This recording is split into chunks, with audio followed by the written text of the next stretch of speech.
Ó, eu acho que o povo precisa sonhar. Invadir o Paraná. O povo precisa sonhar. Combinado com a sua questão, que a sua questão é, afinal de contas, quem controla a coisa. Nesse ponto eu tenho um medo extremo da utopia. Quando você examina a história, você verifica o seguinte, que as grandes ditaduras, as mais cruéis, isso é uma observação que faz o Milan Kundera, elas não foram feitas por pessoas cruéis, mas foram feitas por pessoas que falavam em nome do povo, que diziam haver descoberto qual era o desejo do povo. Assim foi na Inquisição. A igreja tinha uma visão clara do céu. Ora, se eu tenho uma visão clara do céu, se eu sei o que é a verdade, se eu descobrir qual é a utopia verdadeira, então todas aquelas pessoas que são contra a minha utopia, elas são inimigas de Deus, elas devem ser eliminadas. E se vocês examinarem a história, vocês vão ver que esse padrão se repete. Quer dizer, no momento em que eu tenho uma visão clara do paraíso, há um mecanismo cruel de eliminação de todos aqueles que são contrários a essa visão de paraíso, né? Você veja, a República de Platão não era democrática. Os filósofos não são democráticos. Deus não é democrático. Aliás, uma coisa curiosa, né? O pessoal aí de esquerda fica falando Deus, democracia. Só existe democracia numa sociedade em que Deus morreu. Porque Deus não é democrático. A Santíssima Trindade não é democrática. A gente tem democracia quando a gente não tem mais um padrão absoluto, então a gente tem de fazer acordos. Então, a ideia de uma utopia fixa é muito contrário ao espírito democrático, porque o espírito democrático significa o quê? Um processo de reformulação permanente dos padrões e dos valores, que não admite que exista essa planificação. Temos um plano para o nosso Brasil, vamos realizar esse plano para o Brasil. Isso eu não acredito. E se vocês me permitirem um minutinho, eu quero contar uma história oriental.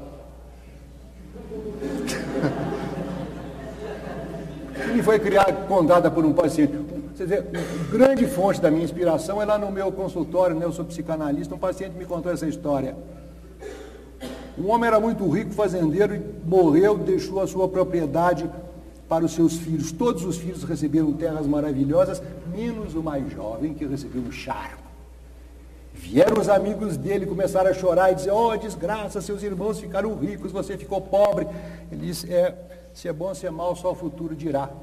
Passou o tempo, veio uma grande seca para aquela terra, as terras dos irmãos ficaram completamente secas e a dele se transformou num oásis. Ele comprou um cavalo branco importado, ficou rico, foi aquela felicidade. Vieram os amigos: oh, felicidade, agora você é um homem muito rico, que felicidade. Ele disse: se é bom ou se é mal, só o futuro dirá. No dia seguinte, o cavalo branco fugiu e ele ficou pobre. Os amigos começaram a chorar: oh, que desgraça, você investiu tanto dinheiro nesse cavalo, ele fugiu. Ele disse: se é bom ou se é mal, só o futuro dirá. Uma semana depois, o cavalo voltou com 10 cavalos negros maravilhosos. Foi aquela festa, vieram os amigos, disseram: mas que coisa fantástica, você está 10 vezes mais rico, que felicidade. Ele disse: se é bom ou se é mal, só o futuro dirá. No dia seguinte, o filho dele, desajuizado, resolveu montar um cavalo selvagem. O cavalo jogou no chão, quebrou a perna. Vieram os amigos: oh, que desgraça, seu filho sem juízo, montou o cavalo, quebrou a perna. Ele disse: se é bom, se é mal, só o futuro dirá. No dia seguinte, vieram os soldados do rei para levar os jovens para a guerra. Levaram todos os jovens, menos o filho dele que ficou. Vieram os amigos e disseram: oh, que feliz. Eu estou dizendo isso pelo seguinte: é assim que eu entendo os projetos políticos. A gente tem um projeto político, agora nós temos a visão, é isso que vai ser bom. Se é bom, se é mal, só o futuro dirá. E a política, a história tem demonstrado que os nossos projetos mais bem intencionados dão com os burros na água, e às vezes as coisas que a gente nem sequer imagina, as coisas acontecem repentinamente. A história Rubens. não é o ramo da racionalidade do planejamento. A história é o campo da irracionalidade das coisas imprevisíveis. E é por isso que eu abandonei as grandes utopias e me contento com pequenas utopias, a utopia da minha casa, a utopia da sala de aula, a escola. Eu acho que a escola pode ser um bom lugar. Eu acho que há muitas coisas muito boas que podem ser feitas na sociedade, mas a ideia de uma grande utopia, isso eu abandonei completamente. Eu apenas brinco com Mas o Darcy não. Sim. O Rubem quer herdar o charco. Quer herdar Eu o charme. Eu não quero. Eu vou contar outra história. O fundador do Brasil é o príncipe Dom Henrique. Vocês estão ouvindo falar dele. Dom Henrique o Navegante. Foi bem, o príncipe Dom Henrique, um príncipe português, que vivia vestido com o manto de Cristo, quer dizer, sem nenhum adorno, sem nenhuma, por amor a Deus, que vivia com o vento e os colhões, cercado de espinhos, por silício, por amor a Deus. Esse homem tão religioso, tão do amor a Deus, é que fez o mundo novo, é que montou o barco oceânico que chegou até aqui. Juntou no mesmo barco leme, astrolábio, bússola e canhão. E com isso fez um mundo novo. Pois bem, o príncipe tinha uma utopia de que eu gosto muito e que eu quero contrapor as utopias, as anti-utopias do meu amigo Rubens. É preciso ter utopias e escolher entre elas a utopia do Henrique, que é durante a Inquisição, é de que houve um tempo do Pai, de que fala o Velho Testamento. Veio depois o tempo do Filho, de que fala o Novo Testamento. É chegado o tempo do Espírito Santo, em que Deus está solto e se pode fazer o paraíso nesse mundo. Esse é um pensamento utópico, religioso, lindo, infinitamente melhor do que os pensamentos canalhas dos outros que queriam se aproveitar da oportunidade da navegação para ricar. É claro, quer dizer, houve gente como o príncipe.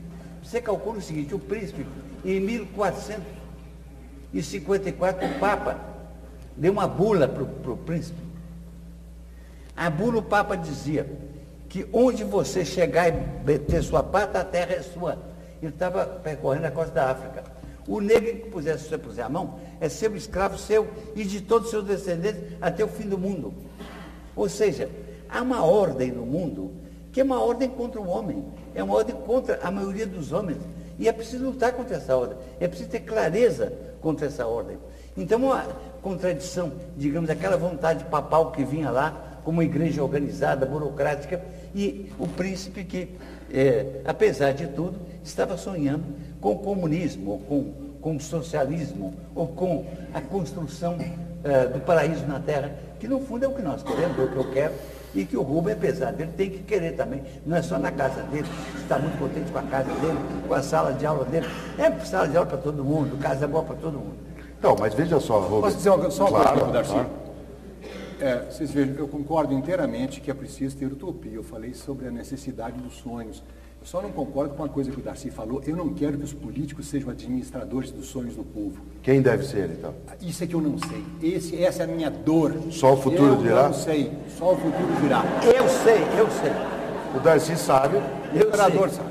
Não há burrice maior do que ficar contra os políticos e misturar todos. Porque é claro que a maior parte dos políticos quer que a ordem social continue. E nós temos que lutar contra eles. Mas lutar contra eles é fazer política.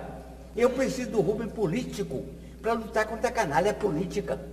Então a canalha quer manter a ordem social que é vantajosa para ela, que é lucrativa para ela, e ela tem que ser vencida. E vencida politicamente, não é vencida numa poesia, não. É vencida concretamente, com formas de ação concreta. Então, realmente, o que eu preciso é que o Rubem milite politicamente. Escolha seu partido, entre nele e brigue contra o seu lado político.